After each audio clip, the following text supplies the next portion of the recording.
Okay, so the first tutorial I just proved how we came about to get that is the product rule, and then here we are coming to use the product rule to solve this question. And then for the product rule, for you to know that this question how to apply a product rule is when you have maybe y is equal to uv, and you see that u and v are functions of x. Okay, when u and v are functions of x, they are multiplying together. The only way that you can solve this question is to use what they call the product rule. Okay, and then with the product rule, the formula is the y over the x is equal to u dv over the x plus v du over the x. So whenever the question is given to you, all that you need to do is that to locate your u and locate your v.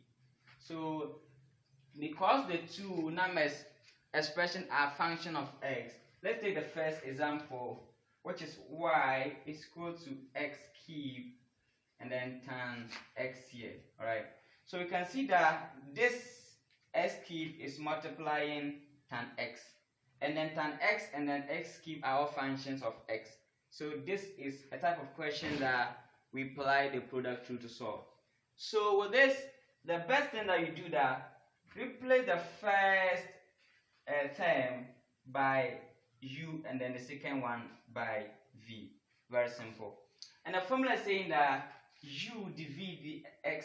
It means that if I'm using the formula, I will not differentiate the first term, but I will differentiate the second one. That is v. So to solve it, it means that this is u. The x cube is u, so I write the x cube here. Okay, and then I find the derivative of tan x, so I can say d dx of tan x here.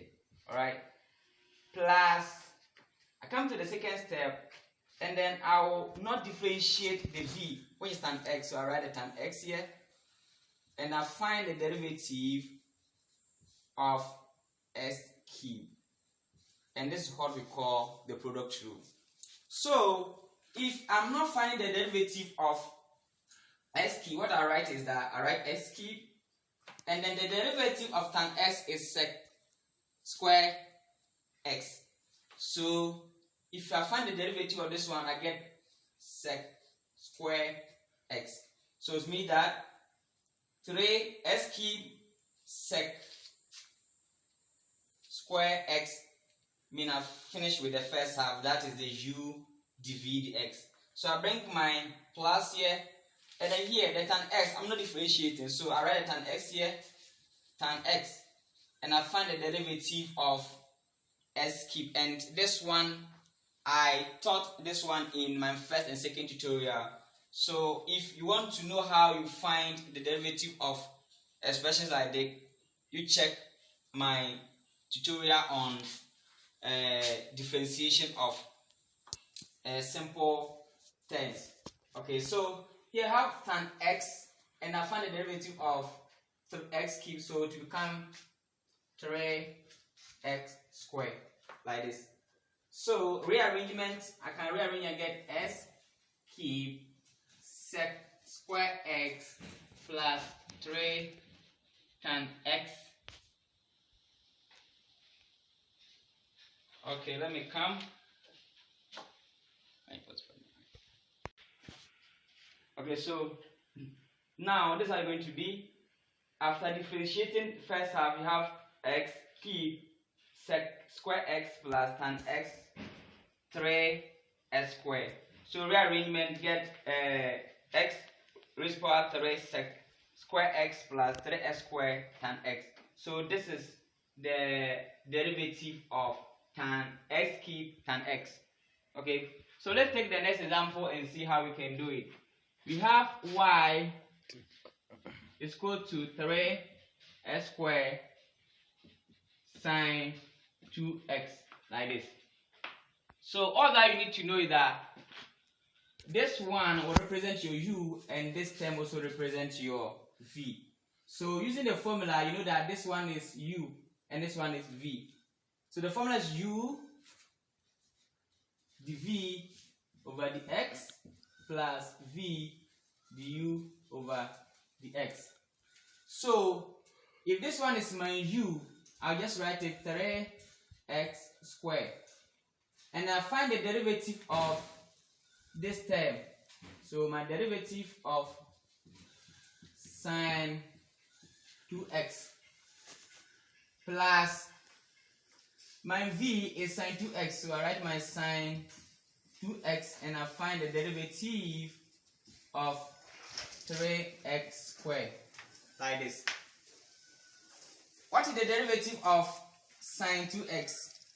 The derivative of sine 2x is 2 cos 2x. So when I find the derivative of this sine 2x, I'll get 2 cos 2x. So this one comes to 3x squared, and I have 2 cos 2x.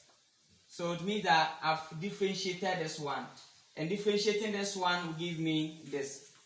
Okay, let's come here, plus sine 2x, and I find the derivative here, which will give me these 2, 4 and multiply the 3, give me 6.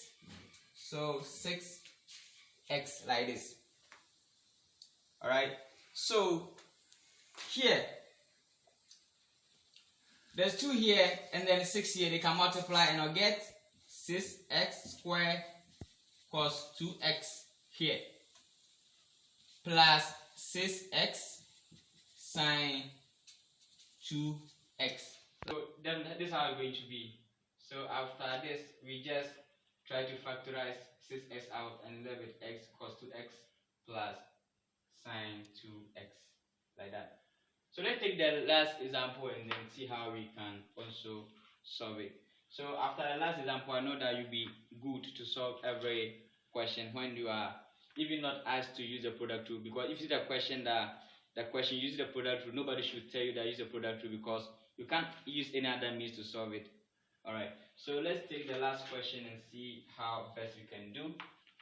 And it's y is equal to x squared e raised to power x, like this one.